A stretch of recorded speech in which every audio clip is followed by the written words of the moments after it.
ലോകത്ത് ഏറ്റവും വിശ്വസിക്കുന്ന ഒരു വ്യക്തി നിങ്ങളുടെ ലൈഫിലെ ഏറ്റവും വലിയൊരു പേടി സ്വപ്നമായ നിങ്ങൾ എന്ത് ചെയ്യും? അതും ആ വ്യക്തി നിങ്ങളുടെ സ്വന്തം പാർട്ട്ണറാണെങ്കിലോ? 2014 അതിനൊരു ഉത്തരമായി ഡേവിഡ് ഫിഞ്ചർ നമുക്ക് സമ്മാനിച്ച മൂവിയാണ് ഗോൺ ഗേൾ.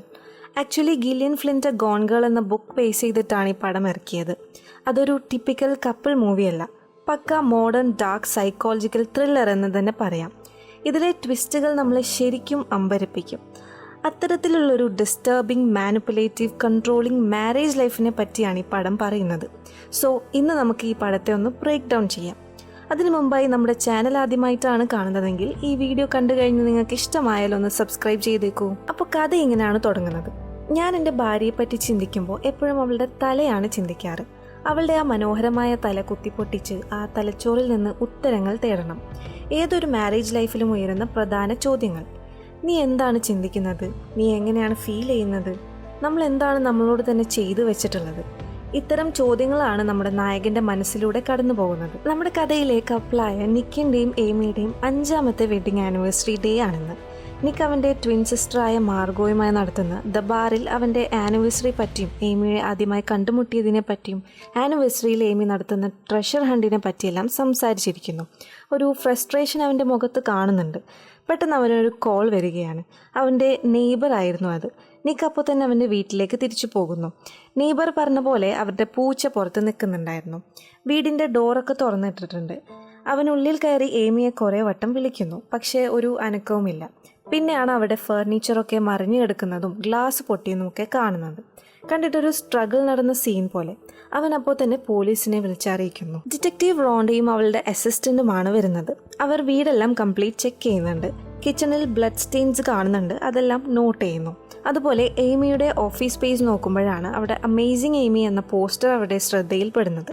നിങ്ങളുടെ വൈഫായിരുന്നു അമേസിങ് ഏമി എന്നവൾ ചോദിക്കുന്നുണ്ട്. ആക്ച്വലി അമേസിങ് ഏമി കുട്ടികളുടെ ബുക്സാണ്. അവളുടെ പാരൻസ് തന്നെയാണ് ഇതിൻ്റെ ഓതേഴ്സ്. അങ്ങനെ ഏമി ഒരു പോപ്പുലറായ വ്യക്തി കൂടിയാണെന്ന് അവർ മനസ്സിലാക്കുന്നു. ഇവിടെ ഫ്ലാഷ് ബാക്കായി അമേസിങ് ഏമിയുടെ ഫിക്ഷണൽ ആയിട്ടുള്ള വെഡ്ഡിങ് സെലിബ്രേറ്റ് ചെയ്യുന്ന ഫംഗ്ഷൻ കാണിക്കുന്നുണ്ട്. അതിൽ ഏമിയുടെയും നിക്കിൻ്റെയും കോൺവെർസേഷനിൽ അമേസിങ് ഏമി എന്ന ക്യാരക്ടർ അവളുടെ പാരൻസിന് വേണ്ടിയിരുന്ന ഏമിയുടെ ഒരു പെർഫെക്റ്റ് ഗേൾ വേർഷൻ ആയിട്ടാണ് അവൾ പറയുന്നത്. ആ ഒരു ഫംഗ്ഷനിൽ വെച്ച് നിക്ക് ഏമിയെ പ്രപ്പോസും ചെയ്യുന്നുണ്ട്. അവൾ വളരെ സന്തോഷത്തോടെ യെസ് പറയുന്നതും നമുക്ക് കാണാം. ഏമിയുടെ മിസ്സിംഗ് കേസ് റിലേറ്റഡ് ആയി കൂടുതൽ ചോദിച്ചറിയാൻ വേണ്ടി നിക്ക് ഇപ്പോൾ പോലീസ് സ്റ്റേഷനിലാണുള്ളത്. ഏമിയെ പറ്റി കൂടുതൽ ചോദ്യങ്ങൾ ചോദിക്കുമ്പോഴാണ് നമുക്ക് മനസ്സിലാവുന്നത് അവന് ഏമിയെ പറ്റി കാര്യമായിട്ടൊന്നും അറിയില്ലായിരുന്നു. അവൾ വീട്ടിൽ എന്താണ് ചെയ്യലെന്നും അവൾക്ക് ഫ്രണ്ട്സ് ഉണ്ടോ ഇല്ലേ എന്നൊന്നും നിക്കിന് വലിയ ധാരണയില്ല. അതുപോലെ ഇത്രയും നേരമായിട്ടും ഏമിയുടെ പാരൻസിനെ പോലും അവൻ ഏമി മിസ്സിംഗ് ആയത് വിളിച്ചറിയിച്ചിട്ടില്ല. സോ ഒരു കെയർലെസ് ക്യാരക്ടറായിട്ടാണ് നിക്കിനെ ഇപ്പോൾ കാണിക്കുന്നത്. വീട്ടിൽ ഫോറൻസിക് ടീം തെളിവെടുപ്പ് നടത്തുന്നത് കൊണ്ട് നിക്ക് ഇപ്പോൾ അവൻ്റെ സിസ് മാർഗോയുടെ വീട്ടിലേക്കാണ് പോകുന്നത്. ഡിറ്റക്റ്റീവ് റോണ്ടയും അസിസ്റ്റന്റും നിക്കിൻ്റെ വീട്ടിലുണ്ട്. അവിടെ അവരുടെ ഒരു നെയ്ബർ നോയൽ എന്ന പെൺകുട്ടി ഡിറ്റക്റ്റീവ് റോണ്ടയെ കാണണം, കുറച്ച് കാര്യങ്ങൾ പറയാനുണ്ട്, ഞാൻ ഏമിയുടെ ബെസ്റ്റ് ഫ്രണ്ട് ആണെന്നെല്ലാം പറയുന്നുണ്ട്. റോണ്ട പിന്നീട് സംസാരിക്കാമെന്നാണ് പറയുന്നത്. അവിടെ നിന്ന് അവർക്ക് മനസ്സിലാവുന്നത് ഈ വീട്, car, credit cards, utility bills എല്ലാം തന്നെ ഏമിയുടെ പേരിലായിരുന്നു. എന്തിനവൻ്റെ ബാർ പോലും അവളുടെ പേരിലാണുള്ളത്. അങ്ങനെ തിരച്ചിലിൻ്റെ ഇടയിൽ ഏമിയുടെ ഡ്രോയറിൽ നിന്ന് ഫസ്റ്റ് ക്ലൂ എന്നെഴുതിയൊരു എൻവലപ്പ് ലഭിക്കുകയാണ്. അതവർ എവിഡൻസായി കളക്ട് ചെയ്യുന്നു. നെക്സ്റ്റ് മോർണിംഗ് ഏമിയുടെ മിസ്സിംഗ് കേസ് റിലേറ്റഡായി നടത്തുന്ന പ്രസ് കോൺഫറൻസ് ആയിരുന്നു. നിക്കാണ് ആദ്യം മീഡിയയുമായി സംസാരിക്കുന്നത്. വൈഫ് മിസ്സിംഗ് ആയതിൻ്റെ ഒരു തരത്തിലുള്ള സങ്കടവും അവൻ്റെ മുഖത്തില്ലായിരുന്നു. അതുപോലെ ഏമിയുടെ മിസ്സിംഗ് പോസ്റ്ററിൻ്റെ അടുത്ത് നിന്ന് ഫോട്ടോ എടുക്കുമ്പോൾ അവനറിയാതെ ചിരിച്ചു പോസും ചെയ്യുന്നുണ്ട്. പിന്നീട് അവളുടെ പാരൻസ് വളരെ വിഷമത്തോടെയാണ് സംസാരിച്ചത്. അവളെ കണ്ടെത്താനായി അവർ വോളണ്ടിയർ ക്യാമ്പ്, ഹോട്ട്ലൈൻ നമ്പർ, പിന്നെ വെബ്സൈറ്റ് വരെ ഉണ്ടാക്കിയതായി കാണിക്കുന്നു. ഇവിടെ ഏമിയുടെ ഫാമിലി വളരെ റിച്ചും പോപ്പുലറുമാണെന്ന് നമുക്ക് മനസ്സിലാക്കാൻ സാധിക്കും. പിന്നെ പോലീസ് സ്റ്റേഷനിൽ വെച്ച് ഏമിയുടെ പാരൻസ് ഡിറ്റക്റ്റീവ് റോണ്ടയോട് അവർക്ക് സംശയമുള്ളവരായി ഏമിയുടെ 2 പാസ്റ്റ് റിലേഷൻഷിപ്പിനെ പറ്റി സംസാരിക്കുന്നുണ്ട്. ഒന്ന് കോളേജ് ടൈമിലെ ബോയ്ഫ്രണ്ടായ ഡെസി കൊളിൻസ്. അവൻ ഏമിയുടെ ഒരു തരത്തിലുള്ള ഒബ്സഷൻ ആയിരുന്നു. അവർ ബ്രേക്കപ്പ് ആയപ്പോൾ ഡെസി സൂയിസൈഡ് അറ്റംപ്റ്റ് നടത്തുകയും അവളുടെ പിന്നാലെ തന്നെ വന്ന് ശല്യം ചെയ്യുകയും ഉണ്ടായി എന്നവർ എടുത്തു പറയുന്നുണ്ട്. രണ്ടാമത് ഒരു ടോമി ഒഹേറയാണ്. ഇത് 8 ഇയേഴ്സ് മുൻപുണ്ടായ റിലേഷൻഷിപ്പായിരുന്നു. അവൻ വളരെ കൂടുതൽ ഫിസിക്കലായപ്പോൾ അവൾ കേസ് കൊടുത്തതായി പറയുന്നുണ്ട്. ഇയാളെപ്പറ്റി പക്ഷേ നിക്കിന് അറിവുണ്ടായിരുന്നില്ല. അത് കഴിഞ്ഞ് നിക്കിനോട് അവർക്ക് ലഭിച്ച ഫസ്റ്റ് ക്ലൂ എൻവലപ്പിനെ പറ്റി ചോദിക്കുന്നു. അപ്പോഴാണ് അവൻ പറയുന്നത് അത് ഏമി എല്ലാ ആനിവേഴ്സറിക്കും ട്രഷർ ഹണ്ട് അവനെ കൊണ്ട് ചെയ്യിപ്പിക്കാറുണ്ട്, അതിൻ്റെ ക്ലൂ ആണെന്ന്. അത് വായിച്ചപ്പോൾ തന്നെ അതെവിടെയാണെന്ന് അവനക്ക് മനസ്സിലാവുകയും അവർ അങ്ങോട്ട് പോവുകയും ചെയ്തു. നിക്ക് ടീച്ചറായി വർക്ക് ചെയ്യുന്ന കോളേജിലെ അവൻ്റെ ഓഫീസ് റൂമായിരുന്നു ക്ലൂവിൽ പറഞ്ഞ സ്ഥലം. അവിടെ നിന്ന് അവർക്ക് സെക്കൻഡ് ക്ലൂ ഉള്ള എൻവലപ്പ് ലഭിക്കുന്നു. അതിനിടയിൽ റോണ്ട അവിടെ നിന്ന് ഒരു റെഡ് പാൻറ്റീസ് കൂടെ കണ്ടെത്തുന്നുണ്ട്. അതും എവിഡൻസ് ആയി അവൾ കളക്ട് ചെയ്യുന്നു. ക്ലൂ 2 വായിച്ചപ്പോൾ അത് എവിടെയാണെന്ന് അവൻ അറിയില്ല എന്നാണ് പറയുന്നത്. പക്ഷേ ശരിക്കും ഇതിൽ പറഞ്ഞ ബ്രൗൺ ഹൗസ് ഏതാണെന്ന് അവൻക്ക് കൃത്യമായി അറിയാമായിരുന്നു. അന്നേ ദിവസം രാത്രി തന്നെ അവൻ ക്ലൂവിൽ പറഞ്ഞ ബ്രൗൺ ഹൗസിലേക്ക് പോകുന്നു. അത് അവൻ്റെ അച്ഛൻ്റെ പൂട്ടിക്കിടക്കുന്ന വീടായിരുന്നു. അച്ഛനിപ്പോൾ കെയർ ഹോമിലാണുള്ളത്. അവിടെ നിന്ന് 3rd ക്ലൂ അവന് ലഭിക്കുന്നുണ്ട്. ഡിറ്റക്റ്റീവ് റോണ്ട അവൻ അറിയാതെ അവനെ ഫോളോ ചെയ്ത് അവിടെ എത്തുന്നുണ്ട്. അവളെ കണ്ടതും അവൻ ക്ലൂ ഒളിപ്പിക്കുന്നു. അവിടെ എന്താ പരിപാടി ചോദിക്കുമ്പോൾ ഇത് അവൻ്റെ അച്ഛൻ്റെ വീടാണ്, ഇടയ്ക്കെല്ലാം ചെക്ക് ചെയ്യാൻ ഇവിടെ വരാറുണ്ടെന്ന് പറഞ്ഞവൻ തടി തപ്പുന്നു. അവിടെ നിന്ന് ഇറങ്ങി അവൻ കാറിലിരുന്ന് 3rd ക്ലൂ വായിച്ചെങ്കിലും അതവന് സോൾവ് ചെയ്യാൻ സാധിച്ചില്ല. അതിൻ്റെ ഫ്രസ്ട്രേഷനിൽ അവൻ ഏമിയെ എന്തൊക്കെയോ തെറി വിളിക്കുന്നുണ്ട്. വീണ്ടും ഫ്ലാഷ് ബാക്കിൽ റിസഷൻ ടൈമിൽ 2 പേരുടെ ജോബും നഷ്ടപ്പെടുന്ന സമയം കാണിക്കുന്നു. ഇവിടെ നിന്നാണ് അവരുടെ മാരേജിൽ ഇഷ്യൂസ് വരുന്നതായി പറയുന്നത്. ഇത് അവൾ ഡയറിയിൽ എഴുതുന്നതായി കാണിക്കുന്നുണ്ട്. അവരുടെ ലൈഫിൽ നടക്കുന്നതെല്ലാം എയ്മി ഡയറിയിൽ എഴുതുന്നതായിട്ട് കാണിക്കാറുണ്ട്. ജോബ് പോയതിനു ശേഷം നിക്ക് വളരെ ലേസി ആയെന്നും അവൻ്റെ സ്വഭാവം മാറിയെന്നും അവരുടെ ഇടയിൽ ഡിസ്റ്റൻസ് വന്നതും വീട്ടിലിരുന്ന് അവളുടെ പൈസക്ക് ഓരോന്നും വാങ്ങിക്കൂട്ടുന്നതെല്ലാം അവൾ ഡയറിയിൽ കുറിക്കുന്നുണ്ട്. നിക്കിൻ്റെ അമ്മയ്ക്ക് പിന്നീട് സുഖമില്ലാതായപ്പോഴാണ് അവർ ഇപ്പോൾ നിൽക്കുന്ന മിസോറിയിലെ വീട്ടിലേക്ക് ഷിഫ്റ്റ് ചെയ്തതായി പറയുന്നത്. ബട്ട് അമ്മ പെട്ടെന്ന് തന്നെ മരണപ്പെട്ടിരുന്നു. എയ്മിയുടെ സെർച്ച് പാർട്ടി നടന്നുകൊണ്ടേയിരിക്കുന്നു. നിക്കിൻ്റെ ബിഹേവിയർ കണ്ടിട്ട് ഇപ്പോൾ എല്ലാവർക്കും ഡൗട്ട് അടിച്ചു തുടങ്ങുന്നുണ്ട്. കാരണം ഇപ്പോഴും വളരെ കൂളായിട്ടാണ് അവൻ നിൽക്കുന്നത്. സ്വന്തം വൈഫിനെ കാണാനില്ലാത്തതിൻ്റെ കുലുക്കമൊന്നും അവനില്ലായിരുന്നു. ഇതോടെ മീഡിയയും പബ്ലിക്കും നിക്കിന് നേരെ തിരിയാൻ തുടങ്ങി. എന്തുകൊണ്ടാണ് നിക്ക് ഇങ്ങനെ ബിഹേവ് ചെയ്യുന്നത്? ഇയാളുടെ ഭാര്യയെ തന്നെയാണോ കാണാനില്ലാത്ത എന്നൊക്കെയായി. ന്യൂസ് ചാനലിൽ നിക്ക് അവളെ കൊന്നതാണെന്ന് വരെ പറഞ്ഞു തുടങ്ങി. അവൻ്റെ സിസ് മാർഗോയും അവനോട് ചോദിക്കുന്നുണ്ട് അവൻ എന്തെങ്കിലും മറയ്ക്കുന്നുണ്ടോ പറയാനുണ്ടോ എന്നെല്ലാം. അവൾക്കും അവൻ്റെ ബിഹേവിയർ സ്ട്രേഞ്ചായി തോന്നുന്നുണ്ട്. അവൻ പറയുന്നത് അങ്ങനെയൊന്നുമില്ല, എല്ലാവരും എന്നെ തന്നെ സംശയിക്കുന്നു, ഇനി നീയും തുടങ്ങല്ലേ എന്നൊക്കെ പറഞ്ഞ് അവർ സംസാരിക്കുന്നു. പിന്നീട് മാർഗോ കിടക്കാൻ പോകുന്നു. ഇപ്പോൾ നിക്കിൻ്റെ ഫോണിലേക്ക് ഒരു മെസ്സേജ് വരുന്നതായി കാണിക്കുന്നു.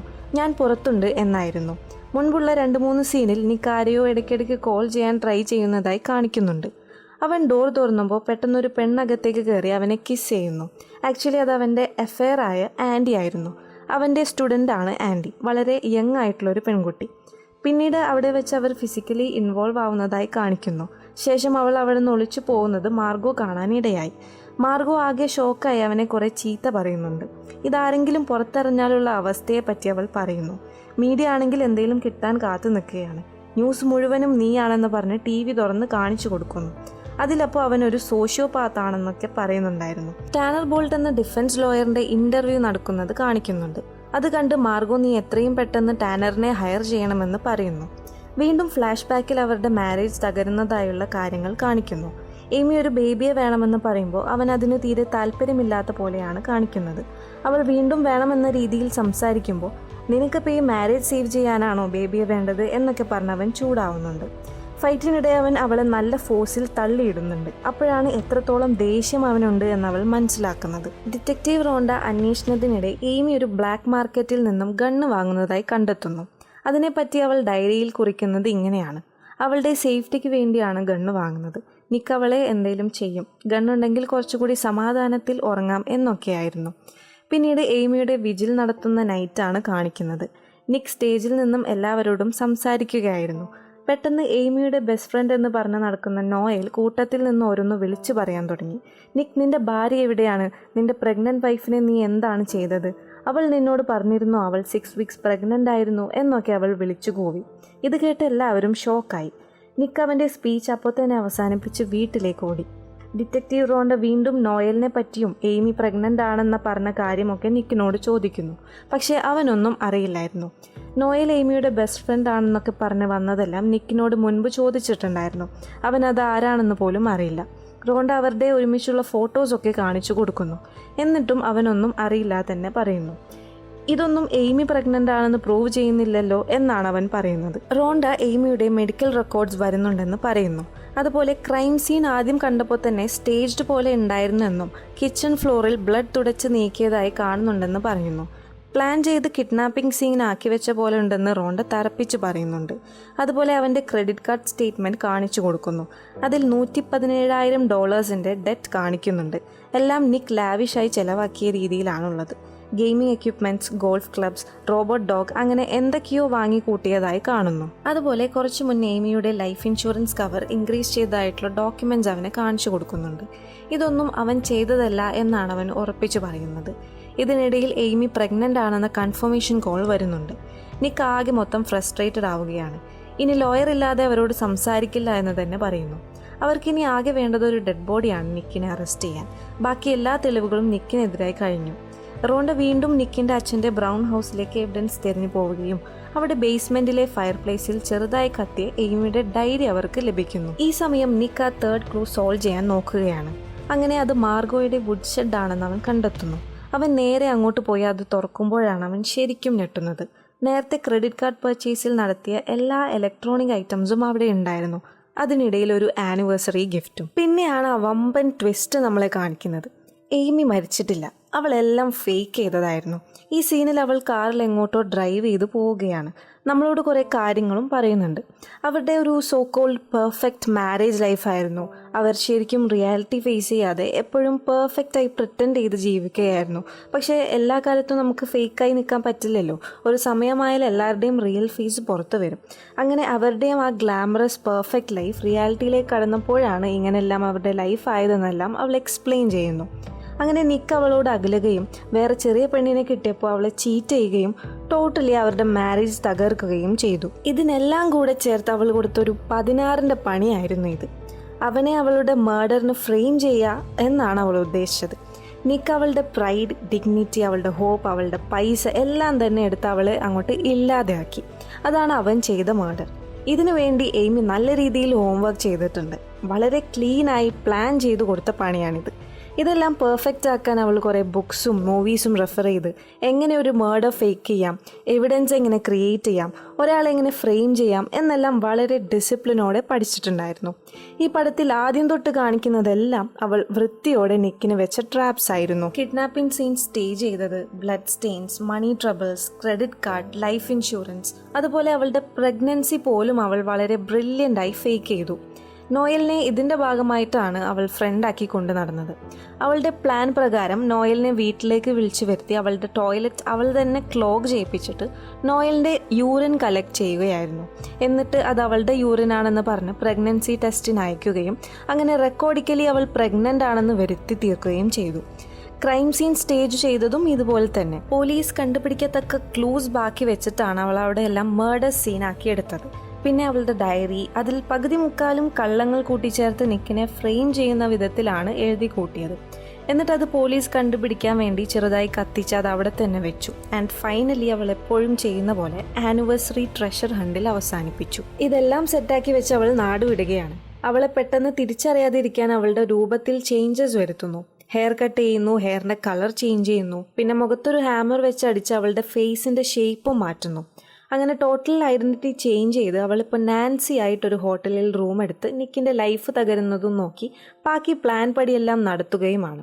അവൾ ന്യൂസ് എല്ലാം കണ്ട് സന്തോഷിക്കുന്നുണ്ട്. കാരണം എല്ലാം അവൾ വിചാരിച്ച പോലെ തന്നെയാണ് നടക്കുന്നത്. ഇനി നിക്കിൻ്റെ ലൈഫ് നോക്കുകയാണെങ്കിൽ അവൻ ആകെ പെട്ടിരിക്കുകയാണ്. അവൻ മാർഗോയ്ക്ക് അവളുടെ വുഡ് ഷെഡ് കാണിച്ചു കൊടുക്കുമ്പോഴാണ് എല്ലാം എയ്മിയുടെ തന്നെ പ്ലാൻ ആയിരുന്നെന്ന് അവൾക്ക് മനസ്സിലാവുന്നത്. അങ്ങനെ അവർ ആ ഗിഫ്റ്റ് ഓപ്പൺ ചെയ്തപ്പോൾ അതിലൊരു പഞ്ച് ആൻഡ് ജൂഡി പപ്പറ്റ്സ് ആയിരുന്നു ഉണ്ടായിരുന്നത്. അത് ആക്ച്വലി സിംബലൈസ് ചെയ്യുന്നത് ഇതിലെ പഞ്ച് അതിൻ്റെ വൈഫായ ജൂഡിയെയും കുഞ്ഞിനെയും കൊന്നതായിരുന്നു. അപ്പോൾ നിക്കിനെ അവൾ പഞ്ചായിട്ടാണ് കാണുന്നത് എന്നായി. മിസോറിയിലാണെങ്കിൽ ഈ ക്രൈമിൻ്റെ ശിക്ഷ ഡെത്ത് പെനാൽറ്റി ആണെന്നുള്ളൊരു ഓർമ്മപ്പെടുത്തൽ കൂടെ ആ ഗിഫ്റ്റിൽ ഉദ്ദേശിച്ചിട്ടുണ്ട്. അങ്ങനെ നല്ല രീതിയിൽ അവനെ ട്രാപ്പാക്കി അവളുടെ മർഡറിന് ഫ്രെയിം ചെയ്യിപ്പിക്കുകയാണെന്ന് അവർ റിയലൈസ് ചെയ്യുന്നു. നിക്ക് അങ്ങനെ ടാനർ ബോൾട്ടിനെ ഡിഫൻസ് ലോയറായി അപ്പോയിന്റ് ചെയ്യുന്നു. അവന് രക്ഷപ്പെടാനുള്ള ഐഡിയാസ് എല്ലാം ടാനർ പറഞ്ഞു കൊടുക്കുന്നുണ്ട്.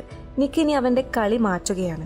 പബ്ലിക്കിനിപ്പോൾ എയ്മിയോടുള്ള സിമ്പതി കുറയ്ക്കുകയും അവൾ ശരിക്കും ഒരു സൈക്കോപാത്താണെന്ന കാര്യം എല്ലാവരെയും അറിയിക്കണം എന്നെല്ലാം ടാനർ പറഞ്ഞു കൊടുക്കുന്നു. അതിൻ്റെ ഭാഗമായി നേരത്തെ പറഞ്ഞ അവളുടെ പാസ്റ്റ് റിലേഷൻഷിപ്പിലെ ബോയ് ഫ്രണ്ട്സിനെ കാണാൻ അവൻ പോകുന്നു.